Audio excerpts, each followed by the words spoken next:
experience fear, anxiety, stress, loneliness, anger, or grief, then this audiobook is perfect for you.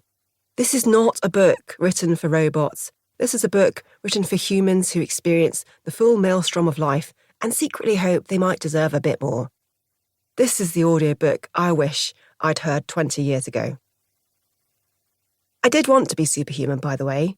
When I was 5 years old, I was obsessed with Supergirl, so I constructed an obstacle course in my garden.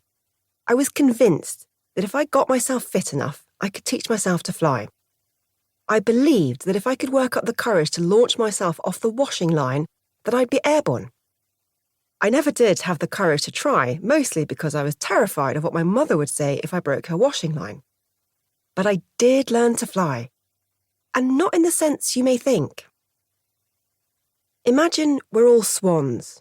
You probably know the adage about how swans look graceful on top of the water, but underneath they are paddling like buggery. Well, that's where we'll start. Because that swan is you, and just like that swan, there will be times when the conditions are rough. Life will throw in hand grenades that will turn everything upside down. It will seem crushingly unfair, and you might feel like you are drowning, or that the world is just downright dragging you under. This is the crucial sink or swim moment, when you can choose to keep swimming. That's what you're going to learn in this audiobook. You're going to learn how to swim in the choppiest of conditions. And because you are a swan, you'll make it look easy. In fact, it is easy when you know how. One day, you'll realise you don't need to keep swimming because swans can also fly. Not too far from now, you'll spread your wings and take your rightful place in the sky. I'm the proof, because I'm just like you. Come with me on this journey. Learn how to navigate through everything weird and wonderful that life throws at you, with all your human frailties and limitations. Discover how to come through it all. Smiling, laughing, flying. Choose to fly, and fly higher. Chapter 1. You have a choice. Do you remember the days when you could impulsively book a flight to Dubrovnik whilst drinking sundowners in Leicester Square? You could turn up at the airport with sunglasses, your passport and a hangover, and then fall into the nearest youth hostel on arrival a few hours later. Or maybe you decide not to book anywhere to stay and operate the pull or die philosophy. There were no amber lists, red lists, passenger locator forms, COVID-19 vaccination passes, pre-booked lateral flow tests. I don't remember ever checking the Foreign and Commonwealth Office advice before travel. I don't remember waiting anxiously to be traced on return from my holiday to see if I could leave the house. I just went straight to the pub to show off my new tan. Travel was footloose and fancy-free. At least that's how I remember it.